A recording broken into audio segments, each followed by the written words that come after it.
Pananampalataya at Pag-asa, sentro ng Christmas lighting ceremony sa Pangasinan Capital. Para sa detalye ng balitang yan, kasama natin na Idol Joanna De Vera. 104.7 IFM. Report! 8, 7, 6, 5, 4, 3, 2, 1.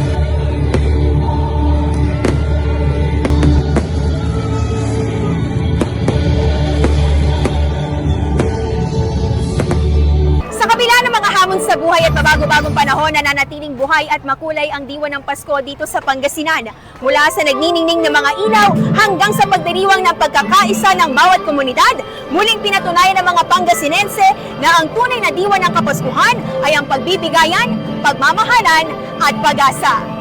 Nagbigay liwanag sa Pangasinan Capital ang Christmas lighting ceremony ng pamahalaang panlalawigan ng Pangasinan na ginanap noong December 12, 2025 na dinaluhan ng maraming Pangasinense. Tampok sa programa ang makabuluhan at makahulugang mga pagtatanghal na nakasentro sa kapanganakan ng Panginoong Hesukristo. Sa pamamagitan ng awit, sayaw at dramatikong presentasyon, muling ipinaalala sa publiko ang tunay na diwa ng Pasko bilang panahon ng pananampalataya at pag-asa. Dinagsa ng mga pamilya at kabataan ng Kapitolyo at sabay-sabay na nasa ang pagsisindi ng mga makukulay na Christmas lights na sinundan ng fireworks display na nagbigay sigla sa pagdiriwang. Isa sa mga tampok ng gabi ang pagtatanghal ng 48 parol na sumisimbolo sa 48 bayan at lungsod ng lalawigan ng Pangasinan at kumakatawan sa pagkakaisa ng mga komunidad sa pagdiriwang ng Pasko. Binigyang diin din ng aktibidad ang mensahe ng pag-asa sa kabila ng mga kalamidad at pagsubok na naranasan ng lalawigan sa buong taon. Paalala na sa gitna ng mga hamon ay nananatiling gabay ang liwanag ng pananampalataya at pagkakaisa.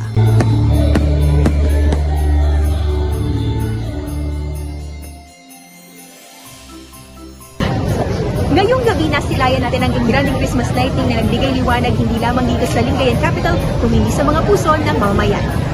Kasama mula dito sa IFM Dagupan para sa IFM Christmas sa Pinas, ako si Idol Joanna De Vera, Tatak RMN.